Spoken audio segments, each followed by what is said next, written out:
नमस्कार, मी प्रमिला झांबरे. तर आज मी बनवते दोडक्यापासून चटणी. तर इथं ताजं-ताजं शेतातलं छान असं फ्रेश दोडकं घेतलेलं आहे मी. जास्त मोठंही नाहीत आणि जास्त लहानही नाहीत, कवळंही नाहीत. तर इथं थोडीशी कोथिंबीर घेतली आहे, हिरवी मिरची बारीक करून, लसूण आहे, इथं कढीपत्ता घेतलेला आहे. तर अगोदर दोडका आपल्याला ह्याची साल काढून चिरून घ्यायचा आहे दोडका. तर दोडका अगोदर सुरुवातीला कडू आहे का नाही बघायचा आणि मग चिरायचा आहे. तर आता ह्या दोडक्याच्या वरल्या शिरा मी काढून घेणार आहे. तर आता ह्याची साल काढून घेतली मी दोडक्याची. ही दोडका चिरून घेते. म्हणजे आतून कुठं किडका ते आहे का आपल्याला दिसतोय. तर बघा अशा दोडक्याच्या मी फोडी करून घेतल्या त्या छान अशा. तर आता ह्याला मी भाजून घेते. गॅसवर तवा ठेवलेला आहे. तव्यावर थोडंसं तेल ओतून घेतलेलं आहे दोडका भाजण्यासाठी. हे दोडका मी ह्यात टाकून घेते. मोठ्या मोठ्या फोडी केल्या त्या. नंतर भाजून आपल्याला बारीक करायचं त्यासाठी.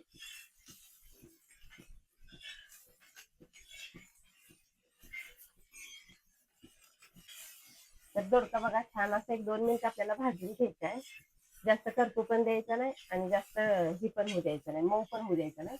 मग 2 मिनिटासाठी आपल्याला भाजून घ्यायचं.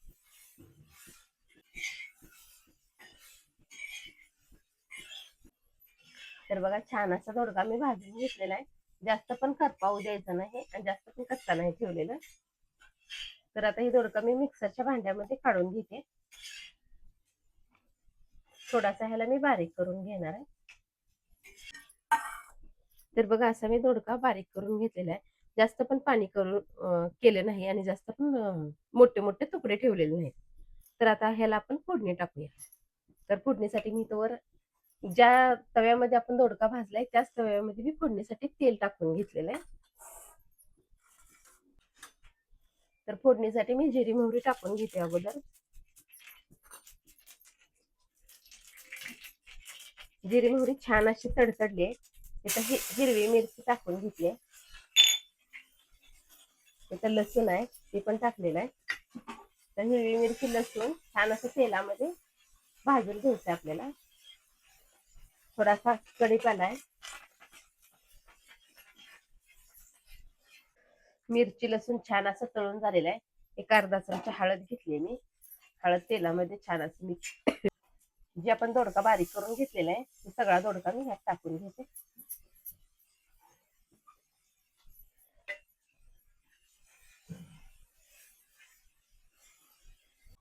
इथे मी चवीनुसार मीठ घेतलेलं आहे. थोडीशी कोथिंबीर घेतली आहे. कोथिंबीर भाजी जरा जास्तच घेतली मी, छान लागते त्याच्यामुळे.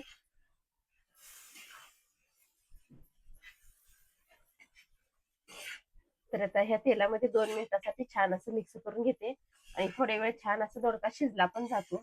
शिजलेलाच आहे तरी पण 2 मिनिटं ठेवले की भाजीला पण चांगली चव लागते. लगेच गॅस बंद करायचा नाही.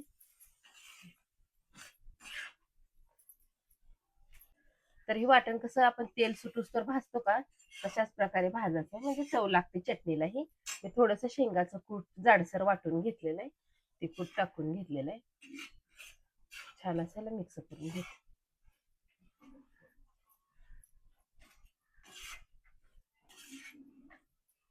तर छान अशी मस्तपैकी मी आज दोडक्याची भाजी बनवली. ती एका प्लेटमध्ये आता काढून घेते ह्याला मी. तर भाकरी सोबत चपाती सोबत खायला एकदम छान लागते आणि जेवण पण अशा दोडक्याच्या चटणीवर भरपूर जाते. पोटही भरते. तर आज मी बनवलेली दोडक्याची चटणी कशी वाटली नक्कीच मला कमेंट करून सांगा. माझा व्हिडिओ आवडला तर नक्कीच एक लाईक करा. चॅनलला सबस्क्राईब केलं नसेल तर चॅनलला सबस्क्राईब करून घ्या.